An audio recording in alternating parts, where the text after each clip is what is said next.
وروحي أحرفي ولساني عربية حسبي. الحمد لله حمدا كثيرا طيبا مباركا فيه، والصلاة والسلام على سيدنا محمد وعلى آله وأصحابه أجمعين.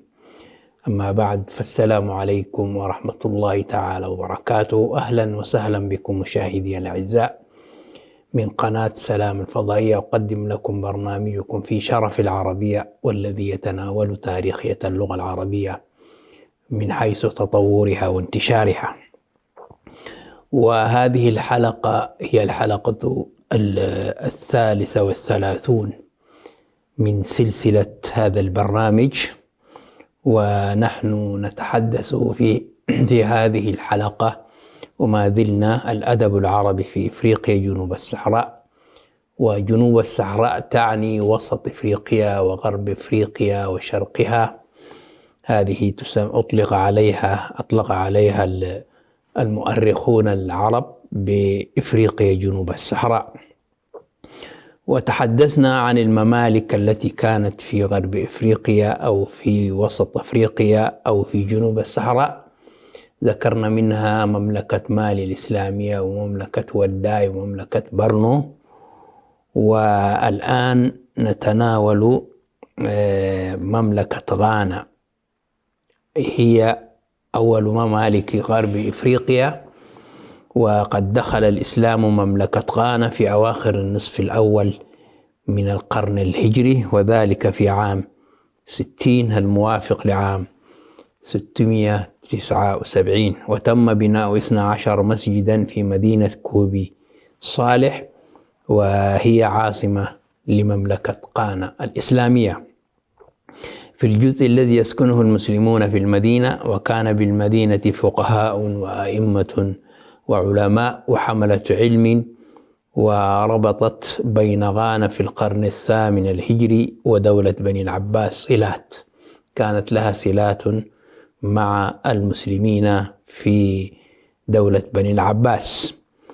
أسلم أهل غانا أول الفتح، فأسلم ملكها السوناكي حوالي سنة 222 الموافق 836 ميلادي، وحارب جيرانه الوثنيين. وأسلم ملك غانا عندما فتح أمير المرابطين أبو بكر ابن عمر اللمتوني وابنه الأمير أبو يحيى عاصمة غانا سنة 469 هجرية الموافق لعام 1076 ميلاد.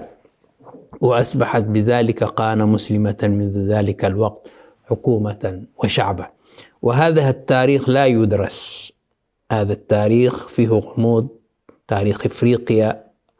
ويعد بعض المؤرخين أن إفريقيا معظمها دول إسلامية أو ذات هوية مسلمة لعدد المسلمين في هذه الدول.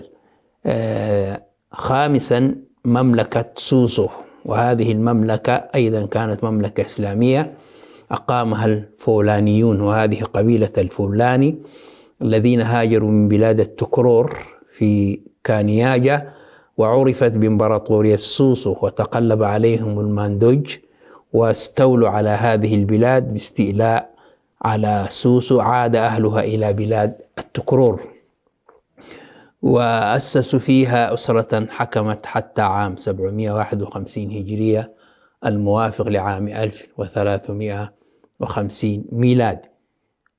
مملكة مالي الإسلامية تعرف عند العامة ببلاد التكرور، تقع بين مملكة برنو شرقا والمحيط الأطلسي غربا وجبال البربر شمالا، وتعد أعظم ممالك السودان الإسلامية.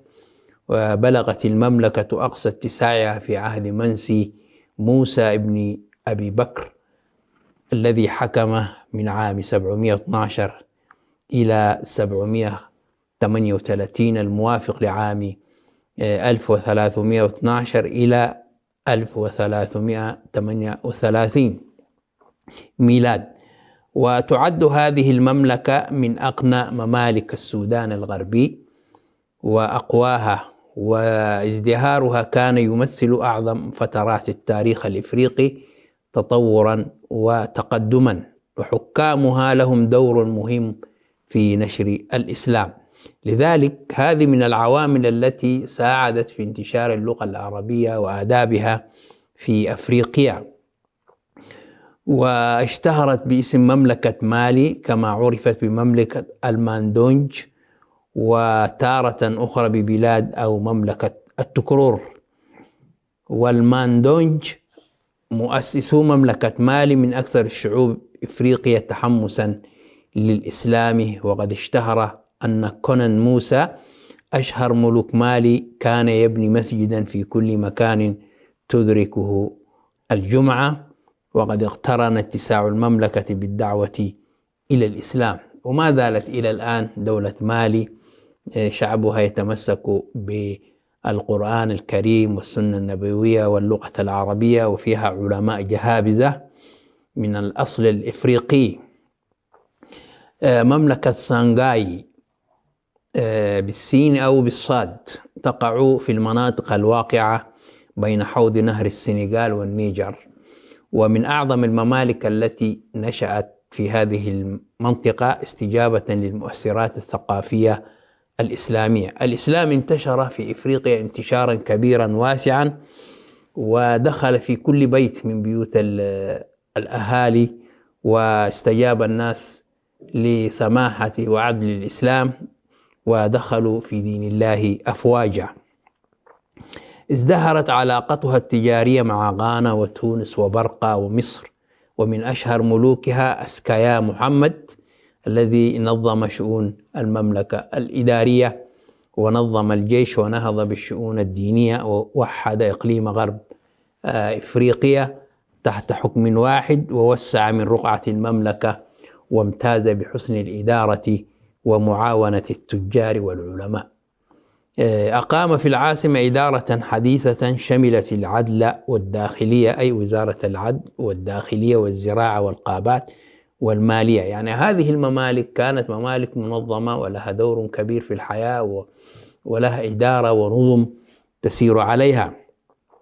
ومن ضمن هذه مدن مملكة غانا ما يسمى تومبوكتو المعروفة بوصفها مركزا حضاريا وما زال، وعلميا وفكريا، وهي أعظم مدن المملكة، وكانت العلوم الدينية تدرس في جامعاتها وما زالت، وزارها أساتذة من قدامس والقاهرة. قدامس هذه مدينة موجودة بين ليبيا وتونس في الحدود. ومن المدن العلمية كذلك غاو وجني.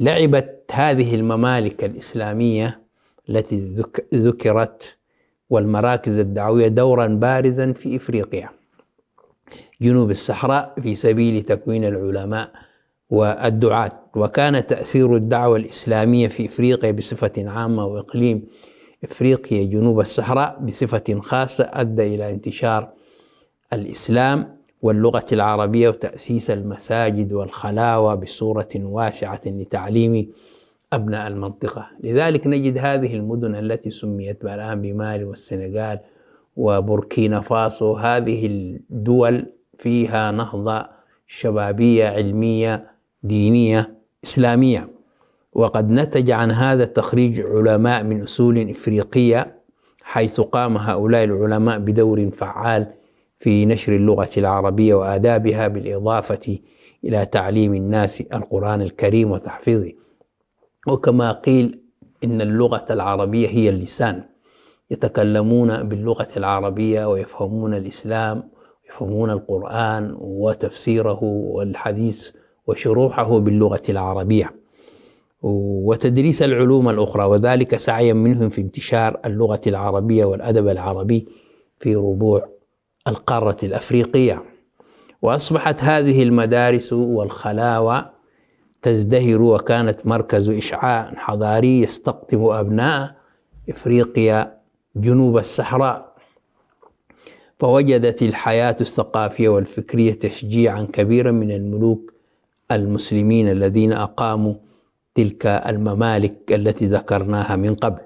وكانت مهنة التعليم في أول الأمر مقصورة على الفقهاء والمعلمين والدعاة القادمين من مناطق الوطن العربي، وخاصة من خريجين الأزهر أو ما يسمى بالبعثة الأزهرية. ثم بعد ذلك تعلم أبناء هذه المنطقة أو هذه المناطق اللغة العربية وحفظوا القرآن ودرسوا السنة النبوية وتعلموا الفقه بمذاهبه. ثم بعد ذلك تكونت طبقة مثقفة من الأهالي الوطنيين وتولوا مهمة التعليم. كانت غالبية هؤلاء من الفقهاء الذين أتقنوا اللغة العربية لغة الدين والثقافة. لأي مجتمع يريد أن يعمل للإسلام ينبغي له أن يتعلم اللغة العربية، وخاصة الخاصة من الفقهاء والعلماء والدعاة، لأنه بدون اللغة العربية لا يستطيع الإنسان أن يفهم هذا الدين. لذلك وجب على الدعاة والعلماء والفقهاء أن يتعلموا اللغة العربية. بعد ذلك ممكن يشرحون للعامة بلغاتهم المختلفة. وبنوا هؤلاء العلماء كذلك المساجد ونشروا الإسلام واللغة العربية في إفريقيا بصفة عامة، ومنطقة إفريقيا جنوب الصحراء خاصة.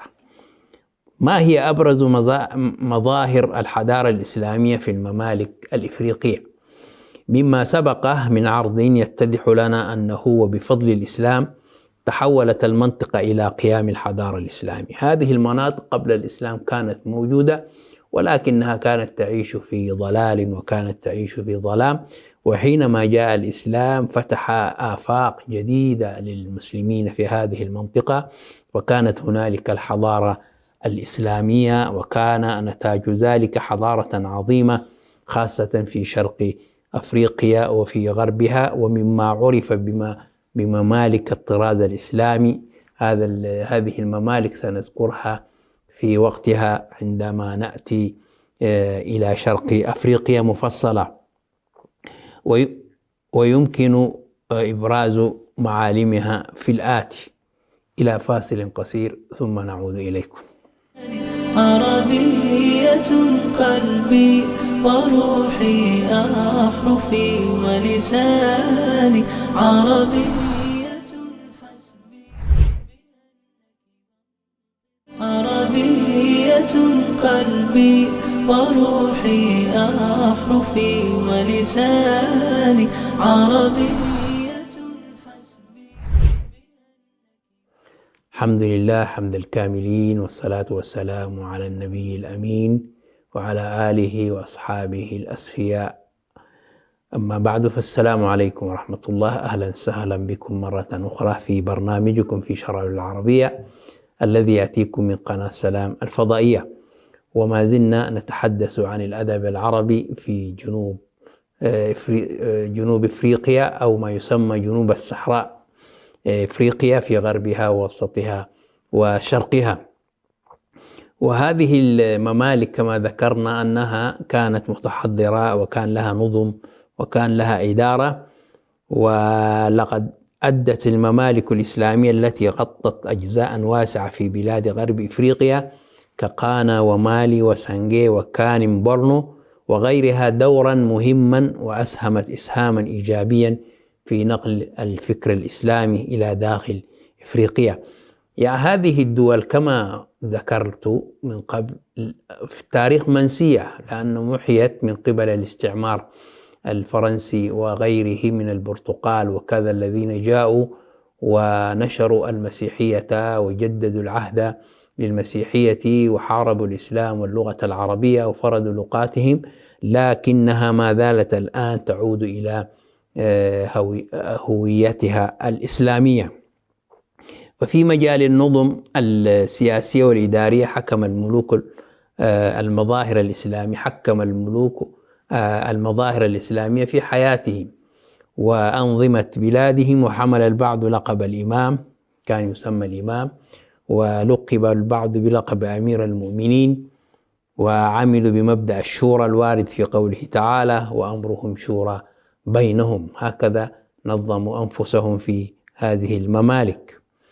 ومن هؤلاء الملوك أو أمير المؤمنين أو الأمراء إسكيا محمد ملك سنغاي في عام 856 الموافق لعام 1453 ميلاد. وكان النظام السائد في مملكة كانم نظاما ملكيا انتخابيا في كل الأوقات، وقد كان العلم والكفاية والعدالة أهم شروط الرئاسة عندهم. هذا وقد عرفت ممالك إفريقيا بنظام الوزارة منذ دخول الإسلام إليها، وقد عرف بدولة مالي باسم سندكي. وكان عمل الوزراء مقصورا على تنفيذ أوامر الخليفة والإلمام بشؤون الإدارة والمال وأحوال الولايات. ومن المناصب التي عرفتها ممالك إفريقيا الإسلامية الكتابة والحجابة. وقد ذكر العمري والقشندي أن ملك مالي يستعين بطائفة من الكتاب الذين يلمون إلماما تاما بالقراءة والكتابة حتى يدونوا كل ما يدور في جنبات المجلس، مجلس الحكم. وكما حافظت هذه الممالك على النظام المالي الذي سار وفق النظم الإسلامية من زكاة وصدقات وخراج من تعاليم القرآن الكريم المستمدة من تعاليم القرآن مثل الزكاة والجزية والغنيمة. هكذا كانوا يفرضون الجزية على الذين لم يدخلوا الإسلام، والجزية هي حق للمسلمين على غير المسلمين لأنهم يحمونهم ولهم الحرية، ولكن لا يباشرون الأعمال مع المسلمين من قتال ودخول جيش وعسكرية. وكانت تدفع لبيت المال، وهذه من مظاهر الحضارة الإسلامية ما يسمى بيت مال المسلمين. أما القضاء فقد كان مستقلا عن السلطة التنفيذية أي الرئيس، ويطبق الشريعة الإسلامية. وقد عملت هذه الممالك بنظام المظالم، وكان خلفاء الدولة السكتية ينظرون المظالم بأنفسهم الأمراء. وكما كان في أول دولة الإسلام، كما ظهرت ولاية الحسبة الأمر بالمعروف والنهي عن المنكر، وازدهرت هي الأخرى في خلافة سكوتو للحاجة لهذا المنصب لضبط أمور الدولة في الاجتماع والاقتصاد. هكذا كانت النظم الإدارية الإسلامية في هذه الدول أو الممالك التي ذكرناها من قبل. والتعليم في هذه الممالك شهدت هذه الممالك الإفريقية نهضة علمية، فكانت المدن مليئة بالعلماء والفقهاء والأئمة، وكانوا يتمتعون بالاحترام ويمنحون الرواتب السخية. هؤلاء العلماء الأمراء كانوا يعطونهم بسخاء، وكان لهم الاحترام، وكان الطلب مشتدا على الكتب، وقد راجت تجارة الكتب في هذه الممالك. ويذكر ابن بطوطة أنه رأى كتاب المدهش لابن الجوزي في إحدى مدن مالي. يعني هذه الكتب الإسلامية كانت موجودة وكانت تطبع أو تكتب باليد، واشتهرت مدن شتى بالعلم، وبرزت المراكز الثقافية. وأهم مركز ثقافي في تمبكتو في مسجد سنكري أو جامعة سنكري. وقد انتشرت المدارس في جميع المدن، والتعليم ينصب على تعليم القرآن الكريم واللغة العربية. هذا كانوا يهتمون باللغة العربية والقرآن الكريم والسنة النبوية. وكانت اللغة العربية هي لغة الدواوين الحكومية والمراسلات، كانوا يكتبون باللغة العربية في هذه الممالك التي ذكرناها آنفا.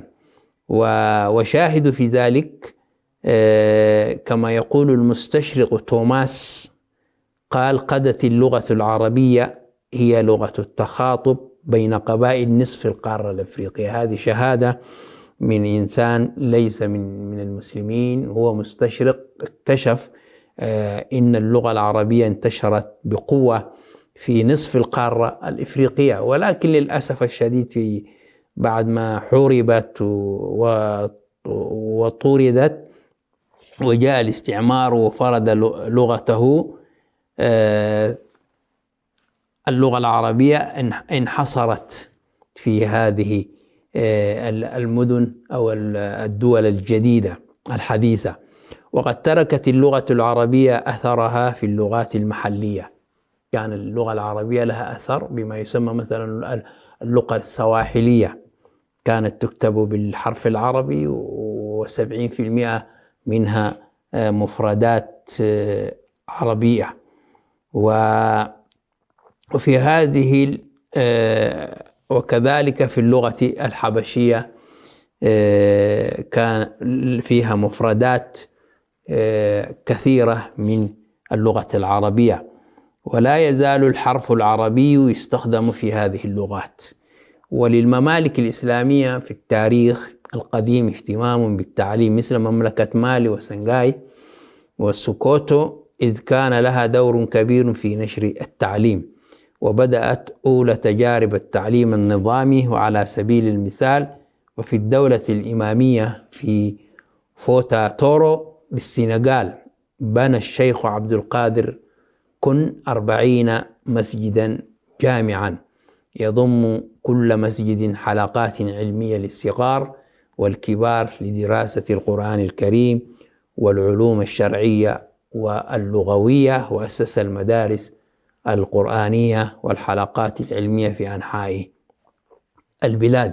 وفي عهده أسست مدينة كولون، وأضحت مدرستها من أشهر المدارس المتخصصة في الدراسات الأدبية واللغوية، وأنجبت علماء في اللغة العربية. وإذا نظرنا إلى العمارة والمدن التي ازدهرت في هذه الممالك الإسلامية، ظهرت في هذا المجال مدن عدة أشهرها مالي وكومبي صالح وهي عاصمة مالي، وجنة وتمبكتو وغيرها من المدن، فتم تخطيط المدن وانتشر فن الزخرفة في الأبواب والشبابيك والجدران ونظام النقش والحفر، واستخدمت الفساء والرخام الملون وقصور ومساجد مدينة مكواة تؤكد رقي هذا. حتى الآن هنالك زخارف إسلامية في مساجد مالي. وكانت المدن التي ظهرت عبارة عن مراكز حضارية وتجارية حصينة ومنيعة تحميها القوة البرية الضاربة، وتتسع الأسوار والحدائق الغناء. هذا حضارة كان في الإسلام لا يمنع أن يكون هذا في الدنيا، بل يكون جزء من العبادة أن يكون هنالك مثلا يعني الحدائق الغناء والمباني المزينة بالإطارات والنقوش الخشبية الزاهية والرسوم المعدنية. ويحيط بالمدن في بعض الإمارات سور كبير مبني من اللبن الطين، وخندق متسع لحماية هذه الدولة أو هذه المملكة يجري فيه الماء للدفاع عنها إذا ما تعرضت للخطر. ونموذج ذلك بعد مدن إمارات بلاد الهوسة في نيجيريا مثلا سابقا. وكانت مدينة كيلوا في شرق على الساحل الشرقي، وهي من ضمن السلطنات الإسلامية التي وجدت في شرق أفريقيا، وسنأتي أو سنعرج إلى شرق أفريقيا ودورها في نشر اللغة العربية والأدب العربي.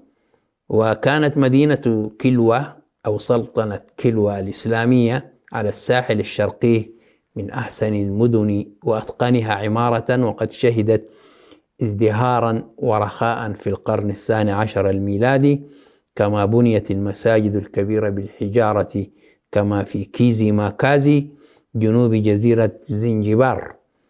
كانت مملكة مالي تتحكم في مناجم الذهب في مدينة وينغارا، ولذلك فقد كانت واسعة الثراء، وعرف ملكها بملك الذهب. وهذه نماذج على سبيل المثال لا الحصر. وما أن حل القرن 11 الميلادي حتى نشأت مدن إسلامية في خريطة ساحل شرق إفريقيا حملت السمات والطابع الإسلامي وقضت على التأثيرات الخارجية، فكانت سلطنة مقديشو وبراوة وكيسمايو وباتا ولامو وزنجبار وموزمبيق وسفالة، هذه المدن الإسلامية التي شهدت تطورا وازدهارا. وقد كانت المدن التي ذكرت بالجزر لطيفة الهواء معتدلة المناخ امتازت بالموقع الحصين لوقوعها على البحر أو قريبة من الساحل كجزيرة زنجبار وميسي وكلوى. أما المجتمع ففي المجال الاجتماعي فقد انسهر العرب المسلمون مع سكان هذه المناطق، ونتج من ذلك الانسهار مجتمع جديد. وإلى حلقة قادمة بإذن الله استودعكم الله، السلام عليكم ورحمة الله وبركاته. عربية حسبي بأنك منطقي وبياني، عربية قلبي وروحي أحرفي ولساني، عربي